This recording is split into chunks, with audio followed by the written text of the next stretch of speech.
Well, welcome to the Honig Trail Apiary. This is my little apiary. And first of all, wanted to point out my apiary toolbox. This is good, heavy thing. It's pretty much weatherproof. And inside you have the typical tools you need for beekeeping: my smoker, a lighter to light up the smoker, and this is a little butane, refillable butane lighter, and it works really great. And various other things that you see: bee brush, queen excluder, gloves, and a couple of hive tools. And what I did with the hive tools, hopefully you'll be able to see this, is I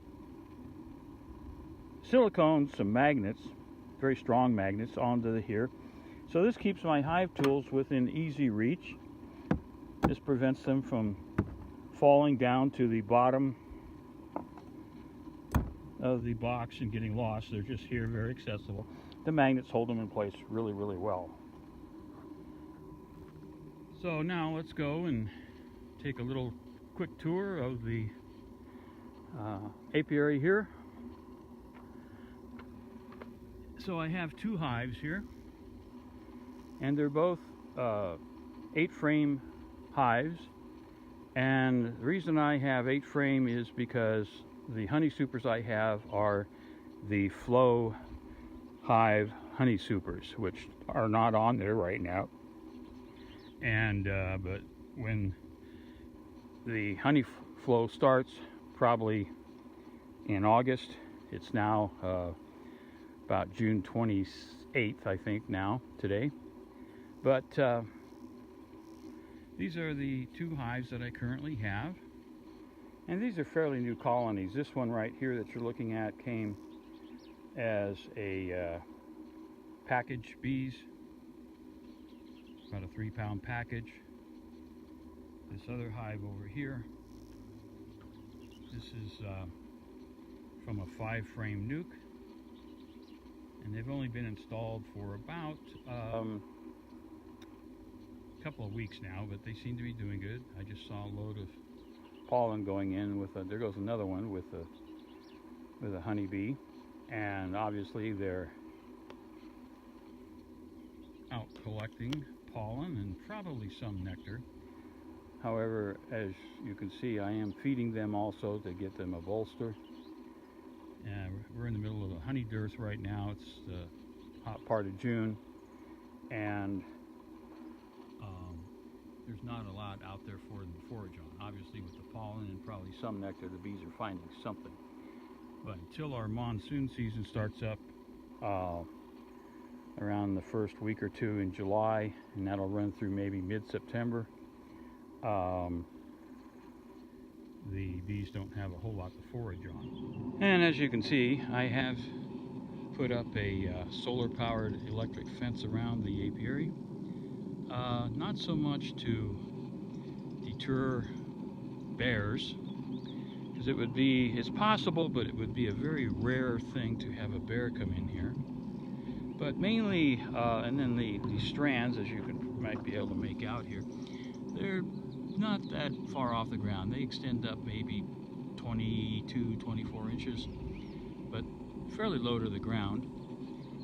Mainly, I decided to put the electric fence up is because we do have skunks here, and even though both hives are up a good 16 to 17 inches above the ground, that might be within reach of a skunk. And of course they can come back nightly to a beehive and decimate the numbers of adult bees that they eat as they scratch at the entrances to have the bees come out to see what's going on. But I decided to put an electric fence up. So we do have skunks, we do have raccoons, foxes, bobcats. So if any of those do come around to check out the hives, maybe a stray dog, and also javelina, which is kind of like a wild pig, although they're in a different family. But they run around in groups, and javelina have a habit of, they like to get up against something. It could be a tree trunk, a fence post, uh, a beehive, and rub against them. And they could topple over a beehive. And javelina can get up to a height of about 30 inches at the shoulder, and they're actually pretty strong and fearless. But if nothing else, electric fence should deter any javelina from coming in here to scratch themselves up against one of the hives here. So I already had a solar charger, and I just got a few fence materials and erected up just a little fence that surrounds the apiary, and so that's what that's all about. This is our watering source for the bees. They're not really using it completely just yet, but this little pan here holds about 1.5 gallons of water. I do have a drip emitter, which drips about the rate of about once a second. I think it's rated at 1 gallon per hour, and that'll keep this filled. And I put a cinder block in there to kind of help hold it down, but it's also a surface that the bees can land on to get access to the water. And then I have rocks in here, and even a one little tiny branch that if bees should fall in, of course they can hang on to the outside too. But this drip system here, this allows them to come in and get good fresh water, and I usually dump the water out about once a week or so, but there's a constant supply, as you can see here through the drip emitter. There's a constant supply of fresh water for the bees. They haven't really started using it yet, but I think they will. And right now, water is a good commodity, an important commodity for the bees, because we have hot temperatures. Yesterday it was 106 degrees here, and let's see what it is currently, and it's 9 o'clock in the morning, and it is currently, you can read this here, 86 degrees. Humidity is 28%. When I was out here yesterday, the humidity was down to about 11%. So this is my little apiary. I probably could stick a lot more hives in here, but I used to keep up to about 15 to 16 hives, and now that I'm semi-retired, I decided that I wanted to just have a couple hives in my backyard.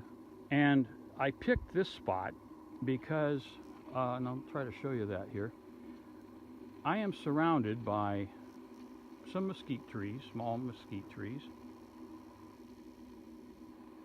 and I had to clear this area out a little bit, do some cleanup.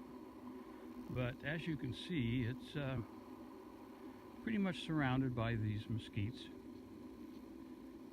So this provides some nice shade for my bees and the hives, and they'll remain in partial shade, as you can see here, till about 1:30 at this time of the year. But it's kind of secluded. They provide shade, and now another thing that I decided to do when I decided on this spot was a way for the bees to, when they fly out of the hive, and the hive is facing pretty much to the west, but and I enlarged this, but up above there is a nice little window here, as you see, for the bees to fly up and out. And they definitely are using that. And this gets the bees up about, at least 20-25 feet in the air, and then wherever they're going to go to forage, to get water or whatever, they're going to be up 25 feet minimum. So that gets them. In other words, when they fly out, they're not going to be.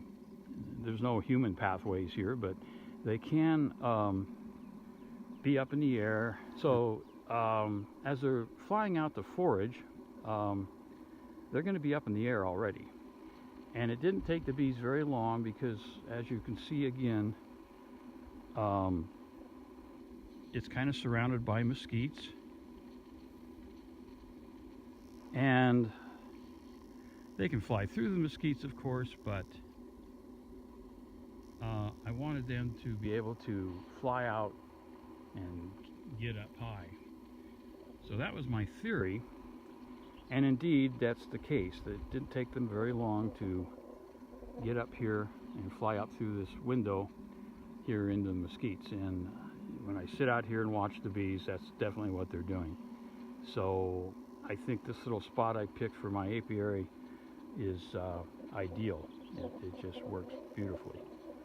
And I do have a small koi pond right off my rear deck. And right now that's where the bees are coming and going from a lot. And we're going to go over and take a quick little video of that. Okay, so this is my little koi pond that's right at the rear of the house. It's only about 300 gallons. There's about 4 goldfish in here.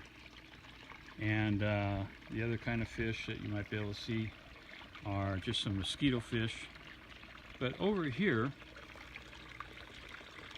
this is where my bees are coming, and probably some other bees too. This is where the bees are coming. You should be able to see them flying around. This is where they're coming to get their water. And of course there's other insects that come in here to get water too. So this is a kind of a big watering hole for the bees, and this is where they're coming to get the water. And they don't bother me here. I've had bees here to get water in the past. The fish don't bother the bees are not bothering the fish. These goldfish are not eating the bees or other insects unless they possibly fall in the water, but I feed the goldfish anyway.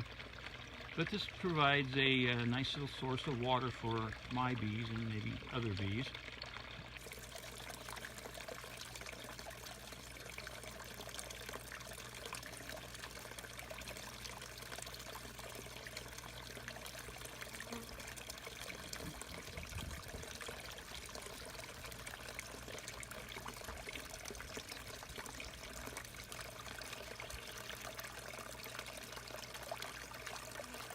This is probably 150 feet from my apiary. So I do have a water source, as you saw, closer to my hives, but right now the bees seem to have a preference to come here to the koi pond and get their water.